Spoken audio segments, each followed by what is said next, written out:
4권으로 이렇게 나눕니다. 1권, 2권, 3권, 4권, 5권 이렇게 나누는데요.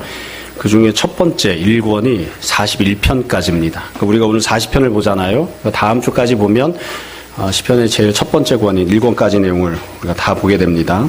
이 40편은 1권의 마지막 부분에 자리 잡고 있고요. 지금 보는 40편이랑 다음 주에 보게 될 41편이랑 큰 주제나 내용은 비슷합니다. 그래서 흡사한 두 개의 결론적인 그런 시편이다 이렇게 볼 수 있습니다. 우리 오늘도 이전과 마찬가지로 시편 본문 내용에 대해서 쭉 살펴보고 그 위에 전체적인 주제에 대해서 다시 한 번 더 말씀을 나누려고 합니다. 이 40편은 크게 보면 전반부, 후반부로 되어 있는데요. 전반부는 1절부터 11절까지 되어 있습니다. 후반부는 12절부터 17절까지인데 1절부터 11절까지 전반부는 하나님 앞에 자신이 받은 은혜를 감사하고 찬양하는 내용이에요. 근데 반면에 12절부터는 자기가 굉장히 힘든 상황이 있기 때문에 하나님께 간구하고 부르짖는 내용입니다. 그래서 어찌 보면 앞에 나왔던 다른 시편들도 그런 것들이 있었죠. 어떻게 이 두 가지가 같이 붙어 있을 수 있을까? 내가 은혜를 받았습니다. 찬양하는 내용도 있고 나 지금 죽을 지경입니다. 이러면서 기도하는, 간구하는 내용도 있는. 그래서 이 두 가지가 같이 붙어 있다는 게 말이 되느냐 이렇게 생각하는 분들도 있어요. 또 특별히 우리가 아직 보지는 않았지만 이 시편 13절부터 17절은 뒷편으로 가면 시편 70편에 똑같이 나옵니다. 그러니까 다른 시편에도 들어있는 내용이니까 아마 두 개의 내용을 한 사람이 이렇게 짜집게 한 게 아니냐 이렇게 생각하는 분들도 있어요. 우리는 뭐 그렇게 보지 않고 말 그대로 다윗이 이 시를 썼다. 그리고 이 찬양을 했다. 이렇게 생각하고 이 본문을 보려고 합니다. 자, 먼저 전반부를 볼게요. 전반부는 지금 말씀드린 것처럼 1절부터 11절까지인데 감사하고 찬양하는 내용입니다. 근데 먼저 1절에서 5절까지 보면 하나님께서 이 시인에게 어떤 은혜를 베푸셨는지를 고백하는 그런 내용이 나옵니다. 1절부터 먼저 1절부터 5절까지를 볼게요. 1절부터 5절에 보시면 1절부터 3절 시인이 혼잣말로 하나님 앞에 고백하는 내용이 나와요. 1절 내가 여호와를 기다리고 기다렸더니 시인 자신이 했던 행동이 나오죠. 하나님을 기다리는 행동을 했다는 거예요. 물론 이게 아무것도 안 하고 하나님이 역사하시는 것만 기다렸다 이런 뜻일 수도 있지만 내가 최선을 다해서 할 수 있는 모든 것을 다 했어요. 그럼에도 불구하고 내 힘으로는 뭔가 해결이 안 되거든요. 그러니까 그런 상황에서 내가 하나님의 역사하심을, 하나님의 은혜 베푸심을 기다리고 기다렸다. 혹은 내가 하나님께 은혜를 달라고 기도한 다음에 그 응답이 언제 주어질지 하나님의 때를 기다리고 기다렸다. 이렇게 고백하는 겁니다. 그러니까 하나님께서 어떻게 하셨는가? 1절 두 번째 줄에 보시면 하나님이 귀를 기울이시고 나의 부르짖음을 들으셨도다. 2절 그래서 역전을 하나님 베푸십니다. 나를 기가 막힐 웅덩이와 수렁에서 끌어올리시고 내 발을 반석 위에 두시고 내 걸음을 견고하게 하셨도다. 그러니까 현재 시인이 처해 있는 상황은 기가 막힐 웅덩이 수렁이에요. 그러니까 이 죽을 지경인 거죠. 여러분 수렁에 사람이 그냥 거꾸로 콱 쑤셔박혀있다 이렇게 생각하시면 됩니다. 제가 예전에 설교할 때 보니까 제가 그림을 못 그리잖아요. 그러니까 글로 설명을 해놨더라고요. 이렇게 선을 그어놓고 밑에 수렁을 그린 다음에 사람을 머리를 밑으로 탁 박아놓은 장면을 생각해 봐라. 헤어나올 수가 없이 그냥 그렇게 쑤셔박혀 있는 상황이었는데 하나님께서 그랬던 이 다윗을 거기서 끄집어내 주시고 쑤셔박혀 있는 게 아니라 거꾸로 똑바른 자세로 서게 해주시고 그리고 다윗이 자기 발로 걸어갈 수 있도록 견고하게 그렇게 은혜를 베푸셨다. 그렇기 때문에 3절 새 노래 곧 우리 하나님께 올리 찬송을 내뱉으셨다. 여기서 말하는 새 노래는 다윗이 곡절을 새로운 곡을 만들어 불렀다 이런 뜻이기도 합니다. 그런데 엄밀하게 이야기하면 여지껏은 경험하지 못했던 새로운 은혜를 하나님이 베풀어 주셨기 때문에 지금까지 부르던 찬양만으로는 하나님을 찬양할 수가 없는 거예요. 그래서 새로운 노래, 새로운 찬양, 이런 은혜를 하나님 베푸셨습니다. 이런 새로운 찬양을 만들어서 하나님께서 내뱉으셨다. 그래서 내가 그 찬양을 또 부른다. 이렇게 고백을 합니다. 결국 한마디로 이야기하면 하나님께서 구원을 베푸셨다는 거죠. 그래서 3절 끝에 보면 결국 많은 사람들이 보고 두려워해서 여호와를 의지하리로다. 하나님이 다윗에게 은혜 베푸신 모습을 다른 사람들도 다 보는 겁니다. 하나님이 공개적인 방식으로 다윗에게 은혜를 베푸셨고 그것을 보고 사람들이 다윗이 정말 대단하네 이렇게 말하는 게 아니라 하나님 정말 대단하시네. 그래서 하나님을 두려워하는 그런 모습이 되었다. 이렇게 고백을 합니다. 이게 이제 첫 번째 1절부터 3절에 나오는 다윗 혼잣말입니다. 다윗이 혼자 스스로 이렇게 앞에 놓고서 고백을 하는 거예요. 그래서 처음에 보면 내가 어떻게 행동했는지 내가 기다리고 기다렸습니다. 그랬더니 하나님이 어떻게 역사하셨는지 나에게 역전의 은혜를 베풀어 주셨습니다. 그 모습을 보고 사람들이 어떻게 했는지 하나님을 두려워하는 그런 모습이 되었다. 이렇게 고백을 합니다. 이게 다윗이 자신이 어떤 은혜를 받았는지를 쭉 설명한 거예요. 제가 한번 생각을 해봤어요. 여러분들도 한번 생각해 보십시오. 본문에 보면 구체적인 사건이 없죠. 어떤 사건 때문에 이렇게 했는지. 근데 제가 가만히 생각해 보니까 다윗은 평생을 살면서 이런 일들이 정말 많았어요. 특별히 광야에서 생활을 할 때에 이런 하나님의 은혜를 받은 때들이 얼마나 많았는지 모릅니다. 여기서는 특정하진 않았지만 첫 번째로는 먹고 사는 문제에 있어서 여러분 다윗이 농사를 지었나요? 농사 안 지었죠. 하나님께서 출애굽한 이스라엘 백성을 광야에서 40년 먹이셨던 것처럼 다윗도 농사를 안 지었는데 여하튼 누가 도와주었던 어디 가서 가지고 왔든 하나님께서 다윗을 먹여주셨습니다. 그래서 다윗뿐만이 아니라 그와 함께하고 있던 사람들을 십수년 동안 먹여 살려주셨죠. 또 다윗이 앞에 나오는 여러 가지 시편들을 보면 질병에 걸린 것들에 대해서 이야기를 합니다. 뭐 그냥 나이브하게 이야기하면, 그냥 적나라하게 이야기하면 그거예요. 다윗이 아플 때는 어떻게 해결을 했을까요? 1번 동네 병원을 간다. 2번 조금 더 큰 병원을 간다. 3번 안 되면 종합병원에 간다. 어떻게 했을까요? 방법이 없는 거예요. 그냥 광야 생활하다가 아프면 어떻게 처리할 방법이 없는데, 근데 여러 가지 질병의 문제건 다른 문제들이건 하나님이 다윗이 처했던 여러 가지 문제들을 다 해결을 해주셨죠. 3번 또 다시 여러 가지 전쟁을 했죠. 사울을 피해 다니면서 사울과 전쟁을 하기도 하고 주변 여러 이방민족들과 전쟁을 하기도 했습니다. 이런 모든 문제들에서 하나님께서 다윗에게 은혜를 베풀어 주셨죠. 그래서 하나님 앞에서 다윗이 혼잣말처럼 이렇게 고백을 하는 거예요. 내가 기다리고 기다렸습니다. 하나님께서 나에게 역전의 은혜를 베풀어 주셨습니다. 그래서 많은 사람들이 하나님을 두려워하고 또 내가 하나님께 올려드리는 찬양을 기쁘게 듣습니다. 이게 이제 자신이 경험했던 삶에 대해 고백을 하고 있습니다. 여러분들도 한번 생각해 보세요. 여러분들이 여지껏 살았던 삶 속에 이렇게 고백할 수 있는 사건들이 무엇이 있는지, 그리고 나는 과연 그렇게 고백할 만한 인생을 살았는지, 혹은 주님이 그렇게 은혜를 베푸셨는데 내가 어떤 은혜를 받았는지 다 생각 안 하고 그냥 그렇게 지낸 것은 아닌지. 자, 그 뒤에 4절을 보시면 두 번째로 다윗이 주변 사람들에게 권면하는 내용이 나옵니다. 4절 보겠습니다. 여호와를 의지하고 교만한 자와 거짓에 치우치는 자를 돌아보지 아니하는 자 복이 있도다. 시편 1편에 나오는 표현이죠. 아슈레, 복이 있도다. 하나님을 의지하는 사람이 복이 있는 거죠. 하나님을 의지하는 사람. 하나님을 의지하는 사람이 복이 있고 교만한 자, 거짓에 치우치는 자, 이런 사람을 돌아보지 아니한다. 그러니까 이런 사람들을 의지하지 않는 거예요. 늘 우리가 이야기하지만 또 삶 속에서 경험하지만 세상에서는 참 교만한 사람, 거짓에 치우치는 사람, 그런 사람들이 돈도 많고 권력도 갖고 있고 높은 지위에 있는 경우들이 얼마나 많은지 모릅니다. 당장 어떤 문제를 해결하려고 하면 비록 그 사람이 교만하고 거짓된 사람이라 하더라도 그 사람에게 찾아가서 부탁을 해야 할 것 같은 그런 때들이 참 많죠. 근데 그런 사람이 아니라, 그렇게 사람을 의지하는 것이 아니라 하나님을 의지하는 사람이 복이 있다. 이렇게 선포를 합니다. 이렇게 하라고 권면을 하는 거예요. 이렇게 하라고. 이걸 뒤집어서 이야기하면 이렇게 이야기할 수 있어요. 다윗이 나처럼 하라. 이렇게 권면하는 겁니다. 너희도 나처럼 하라. 사실 우리가 그냥 책상머리에 앉아서 시편을 읽다 보면, 또 성경 말씀 읽다 보면, 야, 이게 참 뭐 당연한 말씀이고 귀한 말씀이다. 다윗이 믿음으로 어려운 상황들을 잘 이겨나가고 역전을 경험하고 하나님을 찬양하고 있으니까 우리도 다윗처럼 해야지. 이렇게 말은 하지만 이게 참 쉽지 않아요. 오늘날 한국교회에서 목사님이 오랫동안 잘 개척하고 교회를 섬기고 헌신해서 교회를 크게 일군 다음에 자식에게 교회를 물려주는 경우들이 있죠. 그렇죠? 근데 우리가 참 묘하게 생각하는 건 그런 거죠. 이걸 재산으로 생각하기 때문에 아들에게 물려주는 건데, 그래서 이걸 비난을 하는 것이고요. 이건 교회는 하나님의 것이 자기 개인의 것이 아니다. 그래서 우리가 비판을 하죠. 그런데 목사님들이 간증하실 때 보면 그렇게 간증하신다고요. 내가 가난했지만, 어려웠지만, 힘들었지만 그 모든 과정에서 하나님이 함께 하셨고 하나님이 은혜를 베풀어 주셨고 하나님이 역사하심을 내가 그 모든 과정 속에서 경험했다. 그래서 이와 같이 오늘날 지내고 있다. 이렇게 고백하잖아요. 그런데 그렇게 고백하는 목사님이 자기 아들에게, 목회를 시작하는 아들에게 내가 가난해도 나와 동행하시고 나에게 은혜를 베푸셨던 하나님을 너도 만났으면 좋겠다. 너도 가난하게 지내라. 그리고 너도 힘들고 어렵게 지내라. 너도 맨 땅에 헤딩하고 땅을 파면서 지내라. 그렇지만 그 가운데 너와 함께 하시는 하나님을 너도 만나길 원한다. 이렇게 얘기 안 하더라고요. 그걸 우리가 문제 삼는 겁니다. 그렇죠? 내가 힘들고 어려웠지만 나에게 은혜 베푸셨던 하나님을 너도 만나기 원한다. 그러니까 네가 힘들고 어렵지만 그 과정을 너도 거쳐라. 우리 그렇게 잘 얘기 안 하잖아요. 근데 지금 다윗이 그렇게 권면하고 있는 거예요.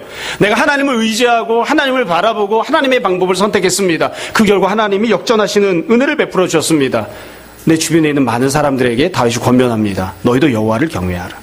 여호와를 바라보라. 힘든 과정이 있어도 그래도 하나님이 보내시는 광야로 나아가라. 그렇게 권면을 하는 거예요. 그리고 나서 5절에 보면 다윗이 5절에 하나님을 향하여 찬양을 합니다. 이건 이제 하나님께 이제 찬양하는 거예요. 여호와 나의 하나님이여, 주께서 행하신 기적이 많고 우리를 향하신 주의 생각도 많습니다. 그러니까 하나님이 나에게 베풀어 주셨던 하나님의 역사심도 많고 하나님이 나를 향해 갖고 있던 생각, 하나님의 계획들도 참 많이 있습니다. 그래서 누구도 주님과 견줄 수 없습니다. 이게 다윗이 하는 찬양입니다. 하나님을 향해서. 하나님께서 나에게 베풀어 주셨던 은혜들이 참 많기도 하지만 또 그것들이 다른 누군가가 줄 수 없는 것들이기 때문에 다른 누군가와도 견줄 수 없습니다. 다시 한번 더 찬양하죠. 내가 널리 알려 말하고자 하나 너무 많아서 그 수를 셀 수도 없나이다. 그렇게 고백을 합니다. 그러니까 이 셀 수도 없이 많은 은혜들을 하나님께서 베푸셨다. 그게 다윗이 이렇게 찬양을 하고 있습니다. 여러분, 이 다윗이 지금 하나님 앞에 하나님께서 나에게 어떤 은혜를 베푸셨는지를 1절부터 5절까지 쭉 고백을 하고 찬양을 했습니다. 그래서 1절부터 3절은 스스로 하는 어찌 보면 혼잣말이고 고백이고요. 4절은 옆에 있는 다른 사람들에게 하는 고백, 5절은 하나님을 향해 드리는 찬양입니다. 그래서 이렇게 다윗이 내가 이러이러한 은혜를 받았습니다. 하나님께서 나에게 이렇게 역사해 주셨습니다. 이렇게 고백하고 찬양을 했습니다. 앞에서도 말씀드렸지만 이 내용을 가만히 보면 다윗은 이런 찬양을 할 만해, 다윗은 이런 고백을 할 만해, 그런 생각이 듭니다. 비록 광야에서 어렵게 사는 그런 과정을 거쳤지만 하나님 이런 은혜를 베푸셨다, 이렇게 고백할 만하다, 그런 것 같아요. 그 다음에 6절부터 11절입니다. 자, 6절부터 11절은 전반부에 들어있기는 한데요, 이 6절부터 11절은 다윗 자신이 그러면 하나님께 어떻게 행동했는지를 고백하는 내용입니다. 그 앞부분에서는 하나님이 나에게 어떻게 하셨는지를 고백했다면 6절부터 11절은 내가 하나님께 어떻게 행동했는지를 다윗이 고백합니다. 어찌 보면 이게 좀 더 부담스러운 부분이죠. 다윗이 이렇게 행동했으니까 우리도 이렇게 행동해야 된다, 이런 메시지가 들어있으니까요. 자, 그럼 다윗은 어떻게 했는가? 자, 6절부터 봅시다. 6절에 보시면 잘 보세요. 주께서 내 귀를 통하여 내게 들려주시기를 제사와 예물을 기뻐하지 아니하시며 번제와 속죄제를 요구하지 아니하신다 하신지라. 처음에 다윗이 자기가 하나님께 어떤 행동을 했는지를 하나님께 고백하면서 처음에 나온 내용이 뭐냐면 하나님이 나에게 주신 말씀이 있었다고 이야기를 해요. 하나님이 내 귀에 들려주신 말씀이 있습니다. 그래서 그 말씀대로 내가 순종했다는 거예요. 그렇죠? 말씀대로 순종했다는 거. 주나 목사님 보세요. 주나 목사님 보세요. 목사님 못생겼지?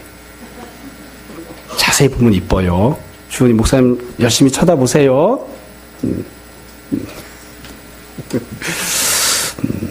원래 이렇게 이쁜 사람은 한 번 봐도 이뻐요.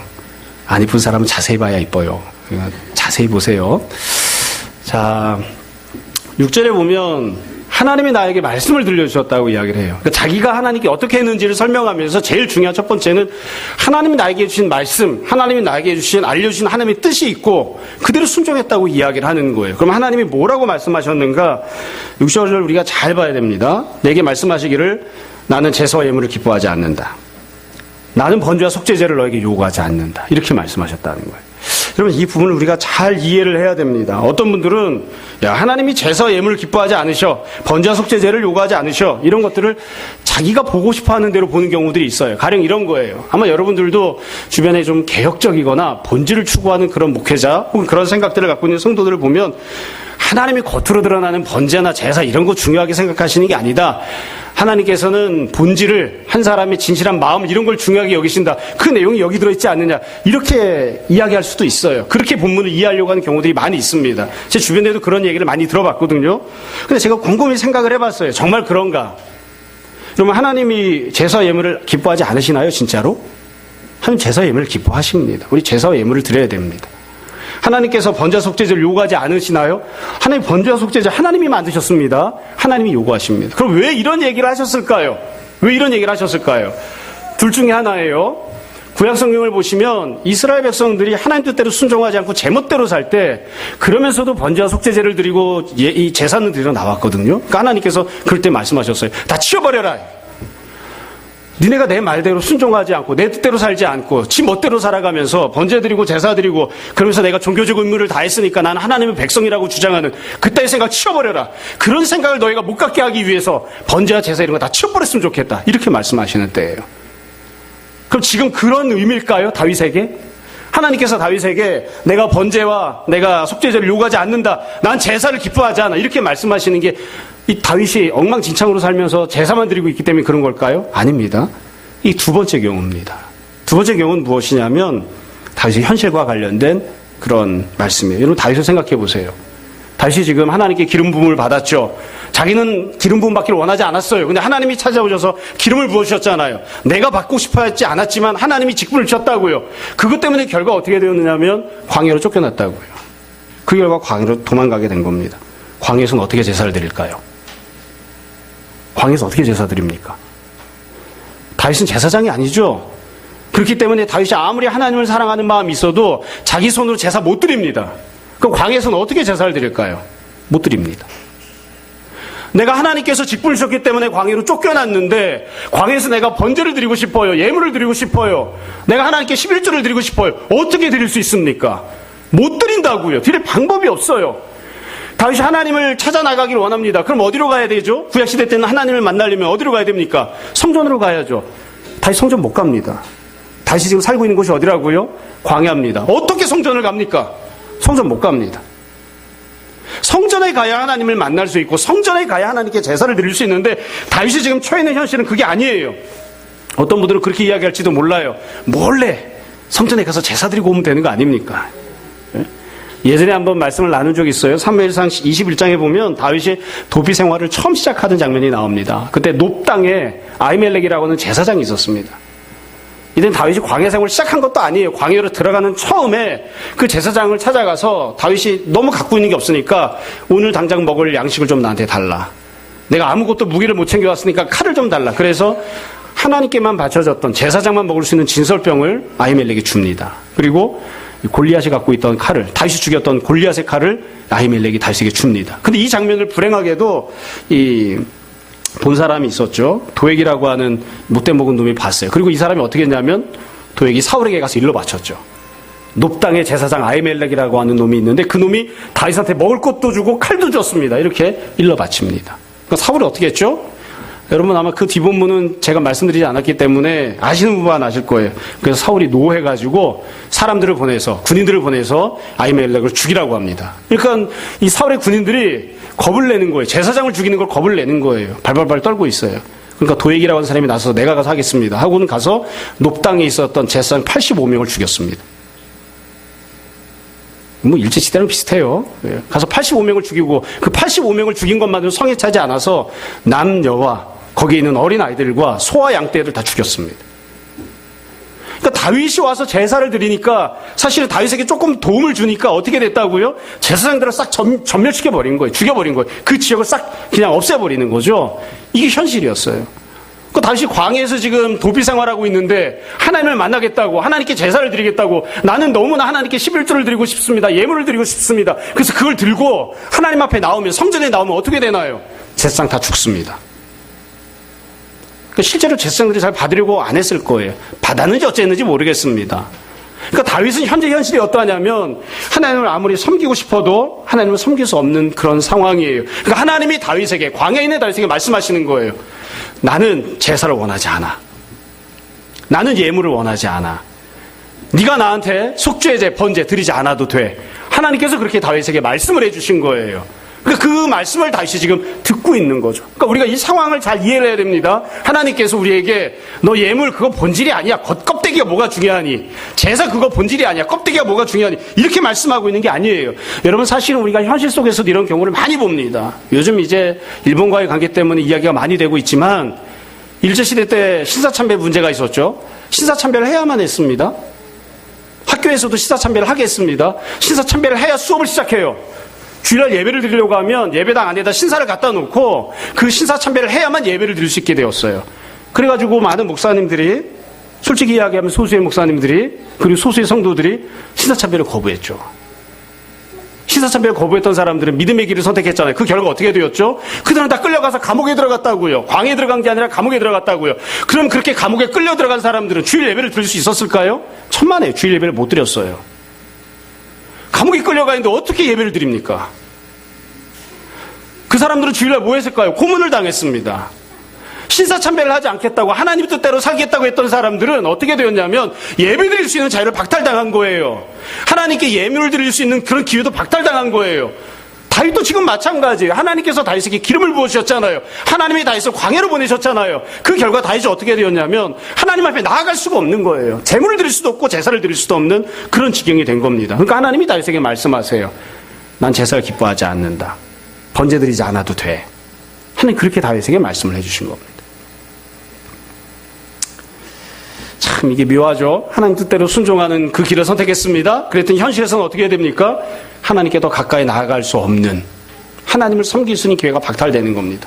우리도 살다 보면 그런 때들이 있습니다. 불신앙으로 살고 세상적으로 살 때는 돈도 많이 벌어서 헌금도 많이 하고 이것저것 사람들 앞에서 본도 내고 교회가 무언가 필요하면 내가 세속적인 권력을 가지고 무언가를 행해줄 수도 있는 그런 여지들이 있는데, 신앙의 길을 선택해서 믿음의 길을 선택해서 하나님이 원하시는 대로 갔더니만 돈을 많이 못 벌게 되어서 헌금도 할 수 없고, 하나님이 원하시는 길로만 갔더니만 세상적으로 높은 지위가 아니기 때문에 내가 교회에서 뭔가를 해줄 수도 없는 그런 지경을 만나는 때들이 있어요. 그때 하나님이 그런 사람에게 말씀하시는 거예요. 헌금하지 않아도 돼. 그죠?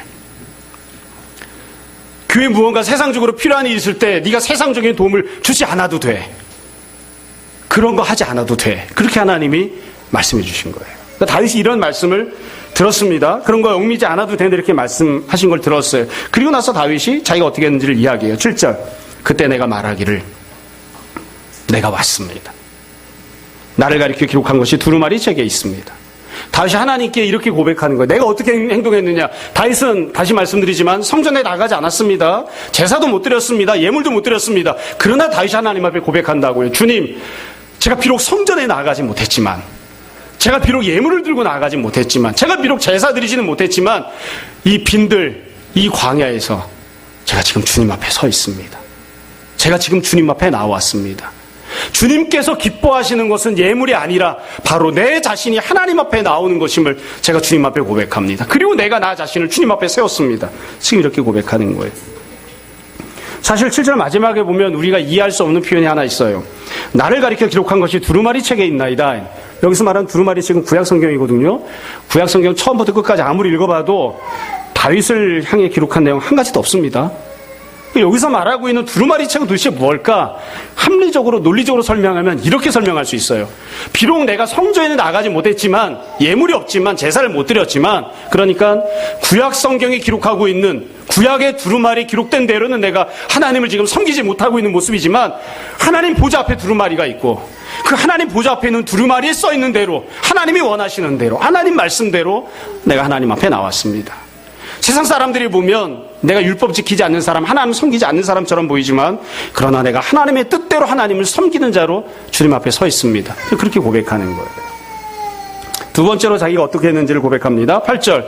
나의 하나님이여, 내가 주의 뜻 행하기를 즐기오니 주의 법이 나의 심중에 있나이다 하였나이다. 다윗이 고백을 해요. 내가 주님의 뜻을 행하는 것을 즐거워합니다. 주님의 뜻을 행하는 게 뭘까요? 간단합니다. 내가 원치 않지만 광야로 가는 겁니다.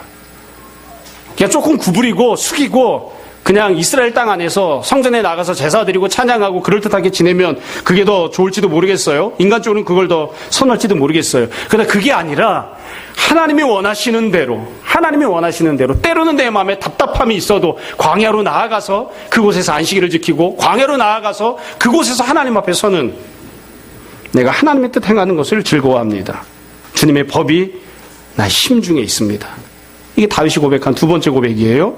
그리고 난 다음에 9절부터 10절까지 세 번째로 다윗이 고백합니다. 내가 많은 회중 가운데서 의의 기쁜 소식을 전했습니다. 여호와여, 내가 내 입술을 닫지 아니할 줄을 주께서 아시나이다. 여러분, 이게 무슨 뜻일까요? 다윗이 하나님의 뜻을 사람들에게 선포했다고 합니다. 의의 기쁜 소식을 전했다고 해요. 다윗이 말하는 의의 기쁜 소식은 뭘까요? 여러분 한번 생각해 보십시오. 만약 여러분이 시험을 본다 생각하시고 1번 다윗이 회중에게 전파했던, 광야 생활하면서 회중에게 전파했던 기쁜 의의 소식은 무엇일까요? 300자로 쓰십시오. 그럼 여러분 뭐라고 쓰시겠습니까? 실제로 뭘 선포했던 걸까요? 뭘? 사실 간단합니다. 사울의 나라가 끝이 났다는 겁니다. 하나님께서 다윗에게 약속을 주셨잖아요. 그러니까 하나님의 약속을 선포하는 거예요. 하나님이 주신 약속을, 하나님이 어떤 은혜를 베풀고자 하시는지를 선포하는 거예요. 그럼 하나님께서 다윗에게 알려주셨던 하나님의 약속은 무엇이냐면 지금 눈앞에 보이는 통치자는 사울이지만 그의 시대는 이미 끝났다. 내가 그를 버렸다. 내가 다윗을 너를 기름 부어 왕으로 세우고 다윗의 나라를 이 땅에 펼칠 것이다. 이게 하나님이 주신 약속이에요. 그거 선포하는 겁니다. 그러나 하나님이 기름 부어 왕으로 세우셨지만 아직 하나님의 때가 되지 않았기 때문에 하나님의 방법대로 행하기 때문에 내가 쿠데타를 하거나 반란을 일으켜서 왕위에 있었던 사울을 쫓아내지는 않는다. 그게 다윗이 선포하는 내용입니다. 그러니까 사실은 아주 명확하고 간단해요. 사람들이 하나님 앞에 호소하고 기도하고 있습니다. 왜 우리가 이렇게 불신앙적인 하나님을 대적하는 세속적인 통치자 밑에서 힘들고 어렵게 살아야 됩니까? 우리에게 하나님께서 왜 새로운 날을 주시지 않습니까? 왜 하나님 백성을 긍휼히 여기지 않으십니까? 이렇게 간구할 때에 하나님이 응답하셨다고 선포하는 거예요. 하나님께서 너희의 간구와 부르심을 들으시고 하나님께서 다윗의 나라를 너희에게 주시기로 약속하셨다. 그걸 이제 다윗이 선포하는 자가 되는 겁니다. 그래서 다윗이 그렇게 지금 고백하는 거죠. 결국 이 고백했던 이 모든 내용을 보면 다윗이 자신이 무엇을 했는지를 가만히 이렇게 살펴보시면 내가 하나님 앞에 섰습니다. 그리고 내가 주님이 맡겨주신 직분을 감당합니다. 주께서 나에게 주셨던 약속을, 하나님이 나에게 베푸시겠다고 하셨던 약속을, 나를 통하여 이스라엘에게 주시려고 하시는 모든 회복을 내가 다른 사람들에게 선포하는 그 역할을 감당합니다. 내가 갖고 있는 직분을 한다는 거예요. 내가 갖고 있는 직분을.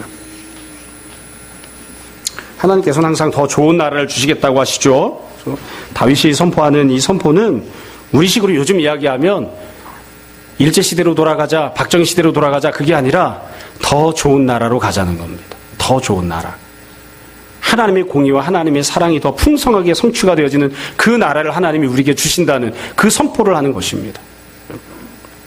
여튼 이렇게 해서 이제 쭉 다윗이 자기가 어떻게 행동했는지를 선포해요. 근데 사실 이 7절, 이 6절부터 11절까지 이 다윗이 어떻게 했는지에 대한 행동은 사실은 다윗이 했던 행동이기도 하지만 예수님에게서 온전하게 성취가 됩니다. 예수님께서 그렇게 사역하셨잖아요.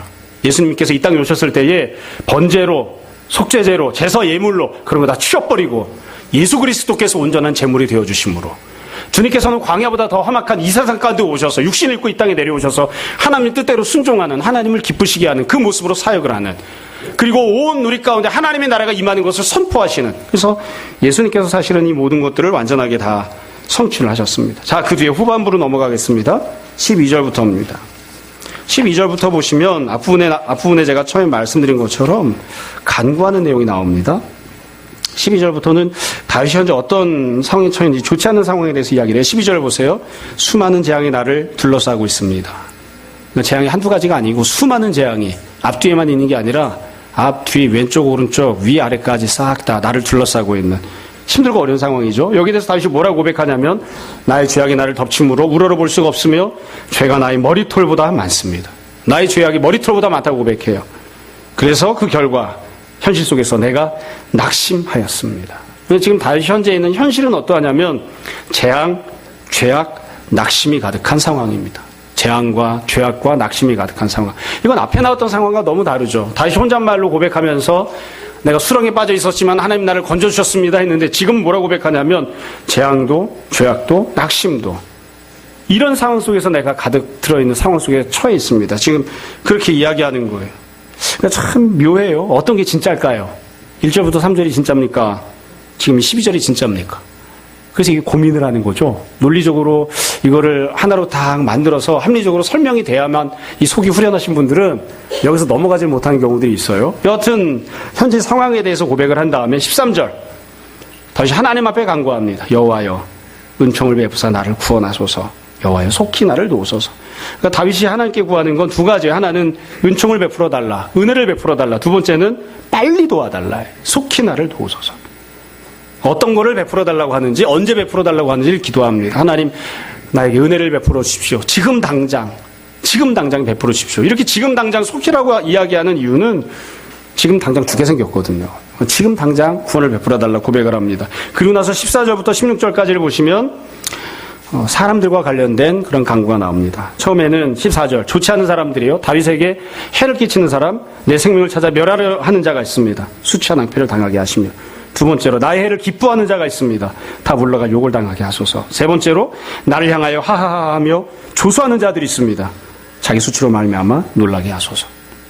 참 다윗을 못되게 하는, 못살게 구는 사람들이 있는데 그 사람들을 하나님께서 어떻게 벌해달라 이렇게 간구하는 거예요. 16절에 보면 그 다음에 뭐라고 나와야 논리적으로 말이 될까요? 앞부분에서는 다윗을 못 살게 구는 사람이었으니까 16절부터는 다윗을 돕는 사람, 다윗 편에 서 있는 사람들에 대한 얘기가 나와야 되겠죠. 근데 그렇게 이야기하지 않아요. 16절 주님을 찾는 사람, 다 주 안에서 즐거워하고 기뻐하게 하시며 주의 구원을 사랑하는 사람, 항상 말하기를 여호와는 위대하시다 하게 하소서. 제가 이 부분을 가지고도 고민을 좀 했습니다. 그냥 얼핏 보면 13절부터 16절까지 다 주변에 있는 사람들을 둘로 나누었잖아요. 다윗에게 해코지를 하는 사람, 주님을 섬기는 사람 둘로 나누어서 하나님께서 벌과 상을 내려주십시오 이렇게 간구했는데 이게 문자적으로 놓고 보면 이렇게 이해할 수도 있어요. 하나님께서 직접 다윗을 해코지를 하는 사람들을 직접 하나님께서 벌을 내리시고 하나님을 찾는 사람들을 직접 하나님께서 상을 내려주시고 이렇게 이해할 수도 있습니다. 문자적으로만 놓고 보면 일반적으로 그렇게 생각을 합니다. 물론 그런 의미도 포함되어 있는 것 같아요. 그런데 그건 우리가 그냥 요 부분만 띄어서 생각할 때 그런 거고요. 지금 우리가 40편을 읽고 있잖아요. 이미 이 상황이 앞부분에 나왔습니다. 앞부분에 나왔어요. 전반부에서 어떻게 했죠? 다시 이렇게 고백하잖아요. 하나님이 나에게 어떤 은혜를 베푸셨는가. 내가 수렁에 추저박혀 있을 때 하나님이 나를 역전시켜 주셨다. 그렇기 때문에 그 모습을 보고 사람들이 하나님을 두려워합니다. 하나님을 경외합니다. 그렇게 고백을 했잖아요. 그 이야기를 한 다음에 그 고백을 한 다음에 지금 이야기를 하고 있는 거니까 다윗이 지금 나에게 해코지라는 사람들, 그들이 하나님을 두려워하는 자가 되게 해주십시오. 이렇게 고백한 건 앞에 있는 것과 이렇게 붙여서 이야기하면 이렇게 이해할 수 있습니다.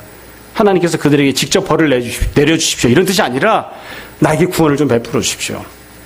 하나님을 의지하고 하나님을 바라보는 나를 하나님께서 다윗을 좀 살려주십시오. 그러면 그 모습을 보고 다윗에게 해코지하려고 했던 사람들이 하나님을 두려워하는 그런 모습이 되는 그런 양상이 되게 해주십시오. 지금 그렇게 간구하는 겁니다. 몇 번이나 말씀드렸습니다만 신앙생활 하다 보면 막 이렇게 답답한 때가 있어요. 그래서 나에게 못되게 구는 사람을 보면 하나님 저 자식을 그냥 콱 망하게 해주십시오.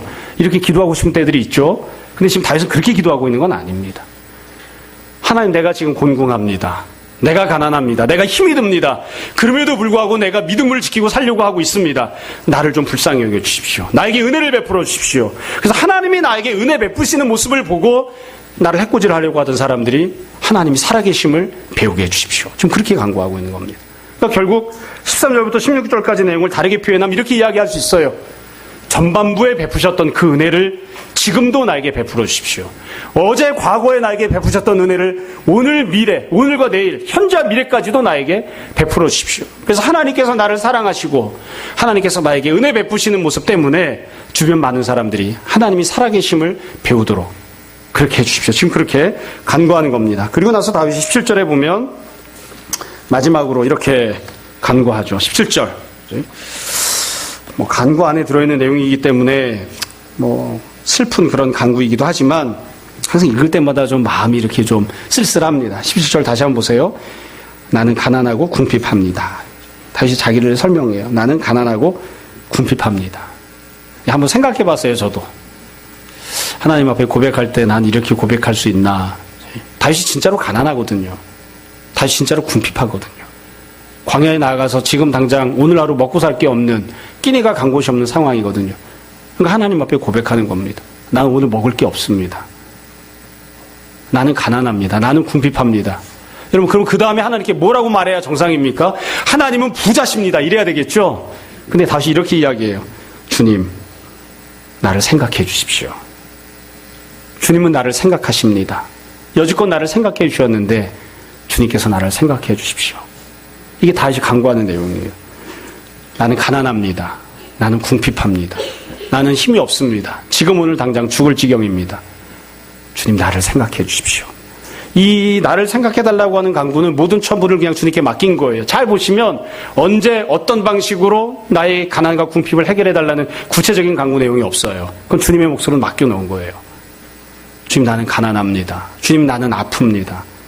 주님 나는 힘이 없습니다. 주님 나는 지식이 모자랍니다. 주님 나는 지금 이러이러한 문제 속에 있습니다. 주님께서 나를 생각해 주십시오. 주님께서 나를 생각해 주십시오. 앞부분에 있는 식으로 이야기하면 주님께서는 수많은 역사하심을 베푸시고 주님께서는 나를 향해 많은 계획을 갖고 계심을 내가 고백합니다. 주님 지금 당장은 이해가 되지 않지만 나를 생각해 주십시오. 그리고 나서 10절 끝에 주는 나의 도움이시오 나를 건지시는 이시라 나의 하나님이여 지체하지 마소서. 속히 응답해달라. 이렇게 간구를 하고 있습니다. 이 다윗이 이제 하나님 앞에 간구했던 내용인데, 결국 이 후반부 12절부터 17절은 자기 자신이 매우 힘들고 어려운 상황에 있으니까 하나님 나를 좀 불쌍히 여겨주시고 나에게 은혜를 베풀어 주십시오. 이렇게 간구하는 겁니다. 더군다나 이 간구는 이미 은혜를 받은 적이 있잖아요. 그러니까 하나님도 알고 계시고 다윗도 알고 있어요. 무엇을 원하는지. 하나님께 그렇게 간구하는 겁니다. 이미 저에게 은혜를 베푸신 적이 있지 않아 간구하는 겁니다. 자, 말씀을 정리하겠습니다. 처음에 말씀드렸던 내용을 다시 한번 말씀드릴게요. 소위 이제 머리가 좋은 분들, 그리고 모든 인생이 논리적으로, 합리적으로 다 진행되어야 된다고 생각하시는 분들은 이 전반부와 후반부를 붙여놓은 게 잘 이해가 안 됩니다. 전반부에서는 이미 하나님의 은혜를 받아서 역전을 경험하고 하나님께 감사하고 찬양을 했는데, 후반부에서는 죽을 지경이니까 살려달라고 이렇게 간구하고 있잖아요. 이거 도대체 어떻게 이걸 이해해야 되는 거죠? 그래서 우리가 항상 말씀드리는 것처럼 이 시는 광야에서 쓰여진 겁니다. 책상 앞에서 쓰여진 게 아니에요. 광야에서 쓰여진 거예요. 광야에 서 있는 다윗을 생각해 보십시오. 아직 왕이 되지 못했습니다. 광야 생활을 15년 한다고 칩시다. 10년이 지났어요. 광야 생활이. 광야에서 10년을 살았던 다윗이 하나님 앞에 어떻게 이야기를 했을까요? 우리가 잘 아는 것처럼 다윗은 이미 살아서 역사하시는 하나님을 풍성하게 경험했습니다. 내가 힘이 없지만 나에게 능력 주시는 하나님을 경험했습니다. 웅덩이에 수저박혀 있었지만 나를 똑바로 세워주시는 하나님을 경험했습니다. 가난하고 궁핍하지만 나에게 일용할 양식을 채워주시는 하나님도 경험했습니다. 나보다 힘이 센 사람이 나를 대적하지만 더 힘 있는 능력으로 그 사람을 제압하시는 하나님도 경험했습니다. 그러나 그럼에도 불구하고 다윗은 현재 광야에 서 있다고요. 그럼에도 불구하고 광야에 서 있습니다. 여지껏 수많은 은혜를 경험했지만 그럼에도 불구하고 아직 광야에 서 있는 거예요. 그래서 가난하고 궁핍합니다. 이게 다윗의 모습입니다. 이게 우리 자신의 모습이기도 합니다. 교회의 모습이기도 합니다. 좀 더 엄밀하게 이야기하면 예수 그리스도의 모습이기도 합니다. 예수님의 모습을 생각해 보십시오. 주님이 이 땅에 오셨지요. 기적을 수없이 많이 행하셨잖아요. 수많은 기적을, 안진뱅이를 일으키시고 소경을 눈을 보게 하시고 심지어 죽은 자를 살리셨죠. 수많은 기적들을 행하셔서 하나님이 역사하시는 걸 다 보여주었습니다. 그런 다음에 주님이 어떻게 하셨나요? 겟세마네 동산에서 피땀 흘려 기도하셨습니다. 살려달라고. 주님이 여전히 광야에 있었던 거죠. 여지껏 하나님의 역사하심을, 여지껏 하나님 베푸신 은혜를 수없이 경험했는데 아직 광야에 살고 있는 겁니다. 그래서 하나님께 은혜를 달라고, 내가 서 있는 곳이 광야라고 그렇게 기도하는 거예요. 교회도 마찬가지입니다. 여러분 초대교회 역사를 한번 생각해 보세요. 사도행전에 보시면 초대교회가 세워질 때 얼마나 많은 기적들이 있었는지 몰라요. 그럼 우리가 종종 그런 이야기를 한다고요. 우리도 이런 기적들을 경험하고 성령님이 임하시고 이렇게 능력 있는 사도들이 사역하는 그런 교회에서 신앙생활하면 얼마나 좋을까. 그러면 아무리 힘들고 어려운 일이 있어도 잘 버틸 것 같은데 천만에요. 한국 땅의 교회가 세워질 때에 이렇게 이야기하면 좀 고깝게 들으실 분도 있을지 모르지만 한국 땅에 처음 교회가 세워질 때 사도행전에 나왔던 모든 기적들이 다 일어났습니다. 그보다 더 큰 놀라운 은혜들로 하나님께서 이 땅에 교회를 세우셨습니다. 그런데 그 이후에도 여전히 우리는 광야에서 신앙생활을 합니다. 우리가 지금 살아가고 있는 삶도 마찬가지잖아요. 여지껏 지나오면서 겪어왔던 삶들을 한번 생각해 보세요. 하나님께서 우리에게 은혜를 베푸셨다는 사실을 부정할 수 있나요? 곰곰이 한번 생각해 보세요. 하나님께서 수없이 많은 은혜들을 베풀어 주셨습니다. 우린 이미 하나님이 나를 사랑하시고 역사하신다는 것을 부정할 수 없는 수많은 증거들을 갖고 있어요. 그럼에도 불구하고 여전히 우리가 광야에 서 있잖아요. 그래서 가난하고 궁핍하다고 하나님 앞에 간구해야 되잖아요. 저는 안 가난합니다. 이런 분 혹시 계신가요? 뭐 그런 분들은 예외로 하고, 제가 몇 번이나 뭐 예외로 이렇게 저렇게 이야기를 하지만 살다 보면 참 힘들고 어려운 일들이 있어서 주님 앞에 기도할 때가 있습니다. 저도 몇 번 아이들 때문에 기도할 때는 주님 이건 꼭 들어주십시오 이렇게 기도했던 게 몇 번 있었던 것 같아요.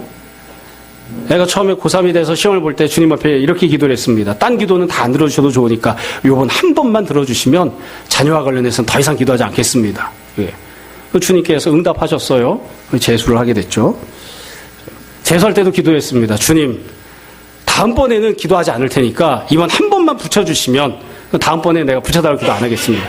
그랬더니만 주님께서 응답하셨죠. 삼수를 여기 하게 됐습니다. 교회에 있을 때 예전에 제가 이런 기도를 여러 번 했었습니다. 성도가 어떤 문제를 가지고 나오면 제가 물어봐요. 조그마한 개척교회니까 딴 건 모르겠고 내가 기도해 줄 테니까 평생 살면서 이거 한 번은 꼭 들어줬으면 좋겠다. 그런 기도 제목 있으면 갖고 나와라. 내가 꼭 해줄게. 본인은 잊어버렸을지도 모르지만 우리 참 아름다운 아주자매가 시험을 볼 때 제가 그렇게 기도했다고요. 주님, 제가 아주를 위해서 기도할 때에 시험과 관련해서는 이번 한 번만 기도하겠습니다. 이번 한 번만 붙여주시면 다음번엔 어떤 시험에서도 제가 붙여달라고 안 하겠습니다. 승진시켜달라고도 안 하겠습니다. 그래서 행시가 붙은 거예요. 그런데 어느 날 아주가 와서 울더라고요. 행시는 붙었는데 그 다음에 다른 시험을 봤는데 왜 내가 안 붙느냐. 그래서 제가 그렇게 이야기를 했어요. 나는 주님께 이미 그렇게 이야기를 했다. 행시만 붙여주시면 다른 거는 내가 붙여달라고 안 할 거라고 말씀드렸기 때문에 나는 더 이상 주님께 어떻게 기도할 입장이 못 된다. 그 문제는 네가 잘 감내해라. 이렇게. 예. 여러분, 우리가 생각할 때는 가장 중요한 문제가 해결이 되면 그 다음에는 모든 것들이 다 형통할 것처럼 생각하지만 사실은 그 다음에도 여전히 광야에 있는 거예요. 그러니까 주님 앞에 또 기도하는 거죠. 주님, 나는 가난하고 궁핍합니다. 주님, 나는 정말 죽을 지경입니다. 주님, 빨리 응답해 주십시오. 이게 다윗의 현실입니다. 여러분, 그래서 기도하지 않고 은혜를 구하지 않고 살 수 있는 사람은 아무도 없는 것 같습니다. 여지껏 풍성한 은혜를 경험하며 살아왔다 할지라도 심지어 메시아이신 하나님이신 예수님조차도 죽은 사람을 살려냈음에도 불구하고 나는 가난하고 궁핍합니다. 나는 지금 죽을 지경입니다. 나를 살려주십시오. 그렇게 기도하셔야 했습니다. 그래서 우리가 참 묘하게도 우린 이미 하나님의 영광을 경험한 사람들이면서 동시에 기가 막힐 웅덩이에 여전히 빠져있는 사람들이기도 합니다. 이미 은혜를 받은 사람들이면서 아직 받아야 할 은혜들이 더 많이 남아있는 그런 사람들이기도 합니다. 여러분, 힘들고 어려울 때 왜 하나님이 속히 응답하시지 않으시지? 이렇게 그런 생각이 들 때 다윗이 오늘 불렀던 이 찬송, 이 간구의 전반부를 다시 한번 우리도 생각했으면 좋겠습니다. 하나님께서 나에게 은혜를 베푸셨습니다. 그래서 내가 하나님 앞에 이렇게 믿음으로 또한 살았습니다. 내가 이미 받았던 은혜들을 다시 한번 잘 생각해보고 하나님 앞에 내가 지금 만나고 있는 문제에 대해서도 내가 다른 사람을 보지 않겠습니다. 하나님 은혜를 베풀어 주십시오. 그렇게 하나님을 붙잡는 그런 모습이 우리의 모습이 다 되었으면 좋겠습니다.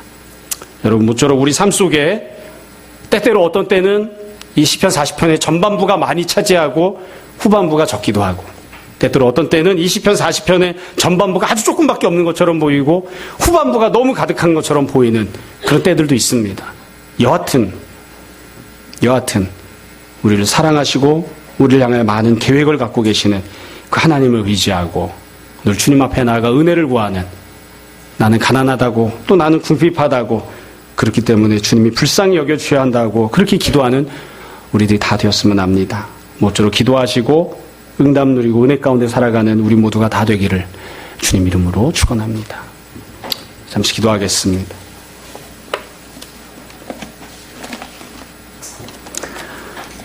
오늘 말씀을 정돈해 보십시오.